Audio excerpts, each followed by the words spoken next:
Tuhan bersamamu.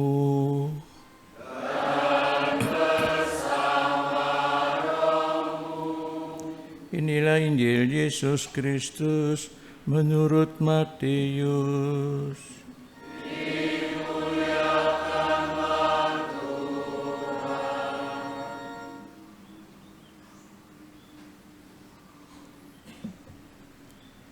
Dalam khotbah di bukit, berkatalah Yesus kepada murid-muridnya, "Jika hidup keagamaanmu tidak lebih benar daripada hidup keagamaan ahli-ahli Taurat dan orang-orang Farisi, kalian tidak akan masuk ke dalam kerajaan surga. Kalian telah mendengar apa yang difirmankan kepada nenek moyang kita, jangan membunuh. Siapa yang membunuh harus dihukum. Tetapi aku berkata kepadamu, setiap orang yang marah terhadap saudaranya harus dihukum. Barang siapa berkata kepada saudaranya kafir, harus dihadapkan ke mahkamah agama. Dan siapa yang berkata jahil, harus diserahkan ke dalam neraka yang menyala-nyala. Sebab itu, jika engkau mempersembahkan persembahan di atas mezbah, dan engkau teringat akan sesuatu yang ada di dalam hati saudaramu terhadap engkau, tinggalkanlah persembahan di depan mezbah itu, dan pergilah berdamai dahulu dengan saudaramu, lalu kembali untuk mempersembahkan persembahan itu. Segeralah berdamai dengan lawanmu, selama engkau bersama-sama dengan dia di tengah jalan, supaya lawanmu itu jangan menyerahkan engkau kepada hakim, dan hakim itu menyerahkan engkau kepada pembantunya, dan engkau dilemparkan ke dalam penjara. Aku berkata padamu, sesungguhnya engkau tidak akan keluar dari sana sebelum engkau membayar utangmu sampai lunas." Demikianlah sabda Tuhan. Terpujilah Kristus. Apa yang bisa kita renungkan dari bacaan suci hari ini ialah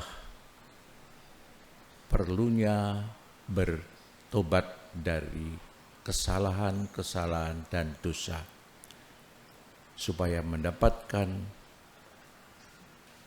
pengampunan, kerahiman Allah, kerahiman Tuhan,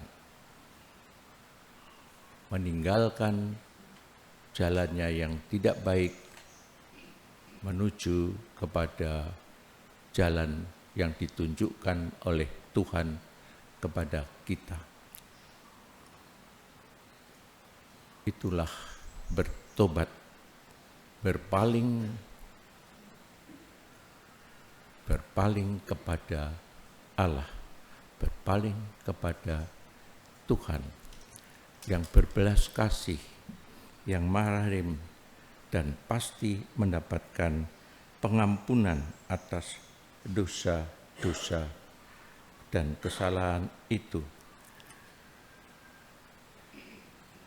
Dan kemudian berbalik kepada jalan yang benar, yaitu jalan mengasihi sesama, mengasihi orang lain, mengasihi sesama,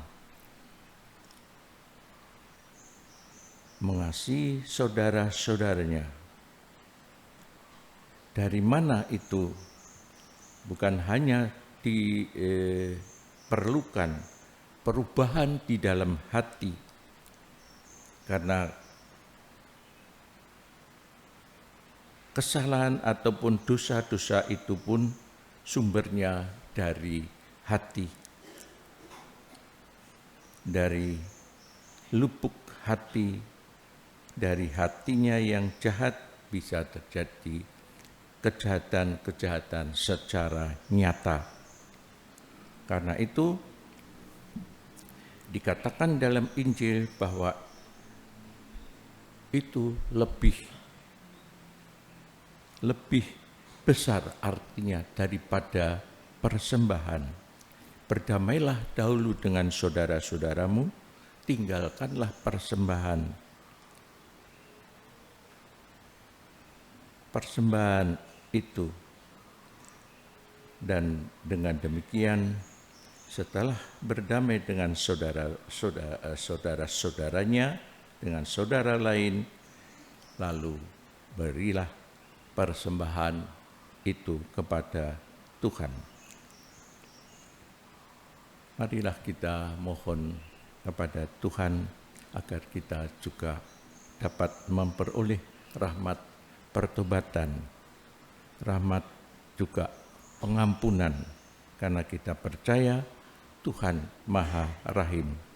Dan kita wujudkan itu kembali dengan mengasihi sesama kita, mengasihi saudara-saudari kita secara nyata. Marilah kita hening sejenak.